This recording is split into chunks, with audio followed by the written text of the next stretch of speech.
Hi అండి, welcome to my channel Sravani spicy kitchen. నేను మీ శ్రావణి. ఎలా ఉన్నారండి అందరూ? నేనైతే చాలా చాలా బాగున్నాను. మీరు కూడా బాగుండాలని కోరుకుంటున్నాను. ఇవాళ అయితే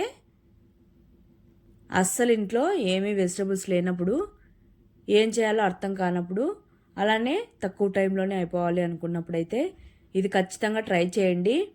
బాగా నోటికి కారం కారంగా రుచిగా భలేగా ఉంటుంది. వేడి వేడి అన్నంలోకి అయితే చాలా సూపర్గా ఉంటుంది. రాగి సంగటిలో కూడా చాలా బాగుంటుంది. ఇదైతే ఖచ్చితంగా ట్రై చేయండి. ముందుగా అయితే ప్రాసెస్లోకి అయితే వెళ్ళిపోదాం. ఇక్కడ ఒక మిక్సీ తీసుకొని ఇందులోకి అయితే ఒక ఆనియన్ని విధంగా పెద్ద ముక్కలుగా కట్ చేసుకొని వేసుకోవాలి. అలానే కొద్దిగా కొత్తిమీరను కూడా వేసుకొని కచ్చపచ్చగా అయితే మిక్సీ పట్టుకోవాలి. చూడండి ఇక్కడ నేను చూపిస్తున్నట్టుగా అయితే. తర్వాత స్టవ్ మీద కడాయి పెట్టేసుకొని ఆయిల్ అయితే వేసుకోవాలి. ఆయిల్ అనేది కాస్త వేడెక్కాక ఇందులోనే కొద్దిగా జీలకర్ర అలానే ఆవాలను కూడా వేసుకోవాలి. ఇవి కూడా చిట్పట్లాడాక ఇందులోనే కొద్దిగా కరివేపాకును కూడా వేసేసుకోవాలి. తర్వాత మనం మిక్సీ పట్టుకున్నాం కదా ఆనియన్, అదైతే ఇందులోకి వేసుకొని ముందుగా కాస్త ఫ్రై చేసుకోవాలి పచ్చివాసన పోయేంత వరకు.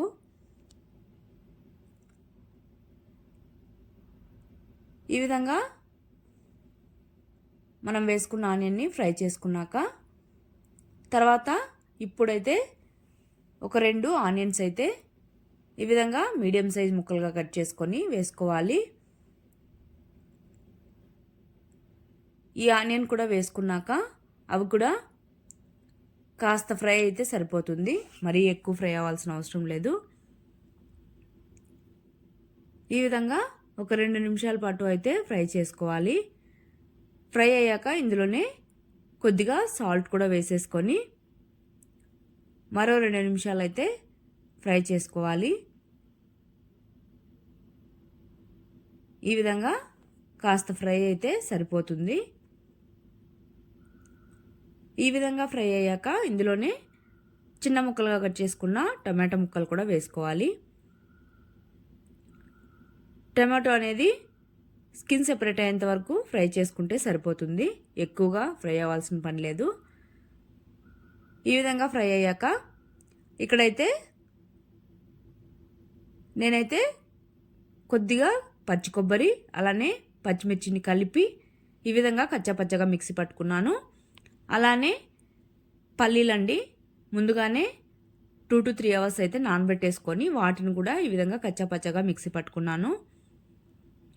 ఇవి వేయడం వల్ల చాలా కమ్మగా ఉంటుంది ఈ కర్రీ అనేది.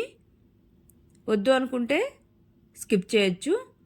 అవి కూడా మరీ మెత్తగా కాకుండా ఈ విధంగా కచ్చాపచ్చగా మిక్సీ పట్టేసుకొని వేసుకున్నాక ఒక 2 నిమిషాల పాటు అయితే ఫ్రై చేసుకోవాలి. తర్వాత ఇందులోనే కొద్దిగా పసుపును కూడా వేసేసుకొని ఈ పసుపు అనేది కాస్త పచ్చివాసన పోయేంత వరకు మంటను మాత్రం లో ఫ్లేమ్లోనే పెట్టుకొని ఈ విధంగా ఫ్రై చేసుకోవాలి. ఇది కూడా ఫ్రై అయ్యాక ఇక్కడైతే మీ కన్సిస్టెన్సీని బట్టి వాటర్ అయితే యాడ్ చేసుకోవాలి. మనం వేసినవన్నీ మంచిగా బాగా ఉడికిపోవాలి, అప్పుడే అందులోని టేస్ట్ అనేది చాలా బాగుంటుంది. ఈ విధంగా వాటర్ వేసుకొని మొత్తం ఒకసారి బాగా మిక్స్ చేసేసుకోవాలి.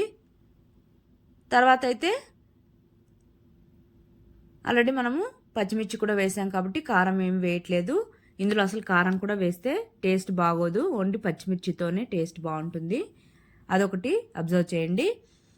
తర్వాత అయితే మూత పెట్టుకొని ఒక 5 నిమిషాల పాటు అయితే మంచిగా మీడియం ఫ్లేమ్లో పెట్టుకొని ఉడకనివ్వాలి. ఈ విధంగా చూడండి, ఇది చేస్తున్నప్పుడే స్మెల్ అయితే అద్దరిపోతుందండి. దానికే సగం కడుపు అయితే నిండిపోతుంది, అంత బాగుంటుంది ఇదైతే. ఈ విధంగా ఆనియన్ కూడా మంచిగా ఉడికిపోవాలి, అప్పుడే టేస్ట్ అయితే భలేగా ఉంటుంది. ఇదైతే మాత్రం వేడి అన్నంలోకి అయితే చాలా చాలా టేస్టీగా ఉంటుంది. ఇక్కడైతే కర్రీ అయితే రెడీ అయిపోయింది. చివరిగా కొద్దిగా కొత్తిమీరను వేసుకొని ఒకసారి బాగా మిక్స్ చేసేసుకొని సర్వ్ చేసేసుకోవడమే. వేడివేడిగా రాగి సంగటిలోకైనా చెప్పాల్సిన పని లేదు, అంత బాగుంటుంది. ప్రాసెస్ కూడా చాలా సింపుల్గా అయిపోతుంది. ఆనియన్ పచ్చిమిర్చి ఉన్నా చాలు. ఇంకా పల్లీలు అయితే ముందుగా నానబెట్టుకునే అవసరం లేకుండా ఒట్టివైనా వేసేసుకోవచ్చు, అది కూడా బాగుంటుంది. లేదు అంటే వద్దనుకున్నా స్కిప్ చేయొచ్చు. చాలా చాలా సింపుల్గా అయిపోయింది కదా. అలానే టేస్ట్ కూడా భలేగా ఉంటుంది. ఇదైతే ట్రై చేయని వాళ్ళు తప్పకుండా ట్రై చేయండి. ఇదైతే ఖచ్చితంగా నచ్చుతుంది. వేడి అన్నంలోకి కానీ రాగి సంగటిలో కానీ అస్సలు ఒకసారి ట్రై చేశారంటే మాత్రం అస్సలు వదలరు, అంత బాగుంటుంది. తప్పకుండా ట్రై చేయండి. ఇంతకీ ఇదేంటనుకుంటున్నారా? ఆనియన్తో కారం. తప్పకుండా